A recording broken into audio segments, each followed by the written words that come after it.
Escape with Jimmy. I know quite a number of people have reached out to me. What's happening?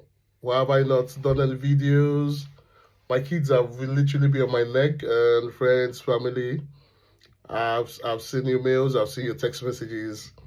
Um, I'll just try and see how best I can ease into doing videos and all that.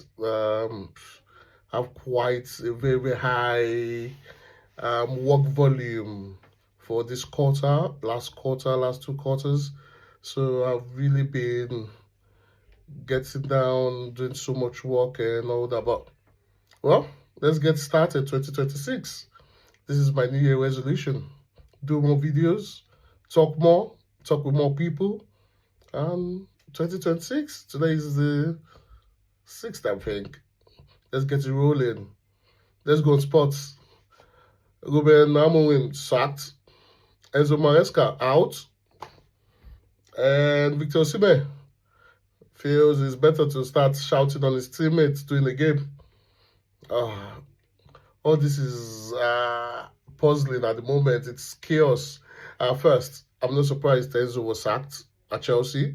We all know how Chelsea is. You can't be bigger than the club. You don't talk to the top bosses anyhow and expect to just go like that. People have said less and they've gotten sacked. It's Chelsea. It's a format that works for them. We change managers. I'm a Chelsea supporter. We change managers. We're fine with it, and we change managers. We win trophies. It's a well-known format for us, and it works really well. And but for me, Liam coming in, it's a bit of a sticky spot. I followed him when he was at Hall quite well because I used to stay in the hall and I used to watch his games even way, way, way back. And for me, I think is he the right man for the job? It's lucky the players are young this time around. There won't be so many egos in the dressing room to challenge his authority. But a club like Chelsea needs someone that can take it by the scruff of the neck, not just in terms of tactics, because I know he's a strong name in terms of tactics, but not just in terms of tactics, in terms of player management, injury management. I'm sure his inbox is quite full, and being taxed to take over Chelsea is a big, big, big role. It's a huge step up from Strasbourg, where there's no such pressure coming in. But Chelsea, everything will be monitored, everything will be recorded. Um, I personally don't think he has it in him. I'm always open to be corrected, but time would only tell. So for Liam, all the very best.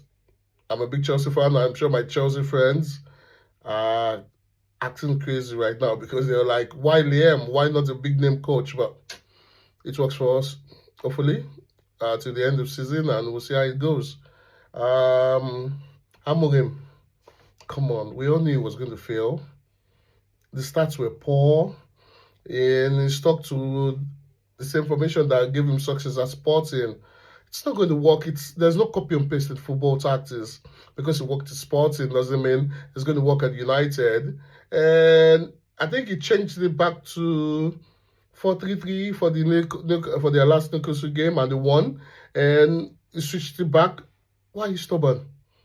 Why can't you adapt? There's always a level of adaptability when it comes to tactics, when it comes to football. Why stick to something that hasn't given you any success? You might say he's sticking to what he knows best, which is true, but we all knew the sack was coming. I'm surprised, it's been this long. But when you look at his body language, it looks like someone, even in training, I used to watch quite a number of the trainings. He looked like a man that was just, happy to just chug along.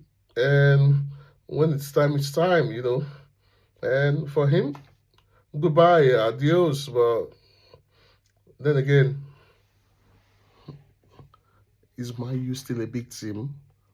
Nope. let's be very honest. Man U is no longer the big team that we know them to be.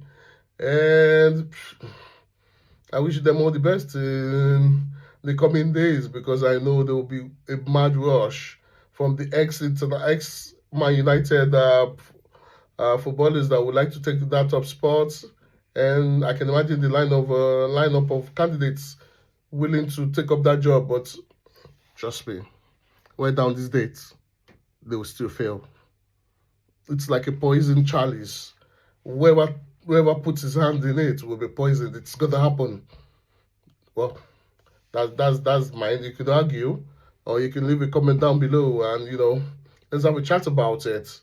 And last but not least, yesterday's game, Iwobi gave a masterclass. Oh my days! I think Iwobi was playing more like, would I say, a pillow, because wasn't giving the assist. It was giving the pre-assist. Like his pass leads to the assist that leads to the goal.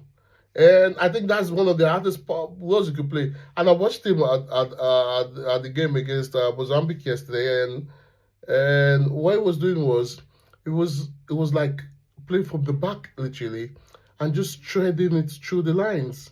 And it takes really it's quite a tough one, because basically you need to tread. Once your pass doesn't go through, the team goes on the defensive and you're probably the last man. So basically, it will be giving masterclass. I was impressed. Shout out to Lukman. Lukman was fantastic. And the way Osimhen lost his head speaks of professionalism. And for me, that reminds me of what a pundit said about him during the transfer period, when there was the battle of where he would leave to from Napoli, when a pundit said Osimhen seems to lose his head a lot of times. That's why a lot of Premier League teams didn't go for him. So, what he did, I'm sure a lot of teams, a lot of managers all over the world will watch him. I'm like, no, do we want such a negative person on the team? It's not going to happen. Right now he's in Turkey, he's doing well, he's hitting the numbers, but I think as a world-class striker, you don't want to be in Turkey for too long. You need to play your wares at the very best clubs are available and test yourself out, basically. And for me, with what he did, I'm appalled. And I do have friends at AFCON, and one of them reached out to me this evening saying he's dropped his pass and accreditations and wants to go back to Turkey. That's an unfolding story right now, but I will still ask. I'm going to have a chat with this particular individual later on. He's currently at very close to the hotel where the team is based and is been following up. But for me, exciting times at the AFCON, and I hope this won't affect the team morale, of where you have the alpha of the team shouting down on another alpha. So basically, it's going to be a tricky one. And I liked what he did after the game, where he called all the players to the pitch and said, you know what, let's it die, let it literally die on the field, and let's hope it doesn't lead to their downfall, because ego gets a player's ego gets to be suited by the manager. It also gets to be shouted at when the time comes for it. And let's hope Cheleo comes to the fore, hopefully. And that's about it. I've got quite a number of interviews. A lot of people have actually reached out to me that, well, let's have a chat, but it's always that time. Hopefully I'll be able to figure out how I'll be able to reduce my workload at work and schedule quite a number of interviews ahead. And Merry Christmas and Happy New Year. So this is me saying, let's get started all over again, and let's see how it goes. And this is Escape with Jimmy, and see the style. And let's get started. Let's make new friends. Let's say hi to the old ones. And 2026 to the greatest heights. Cheers.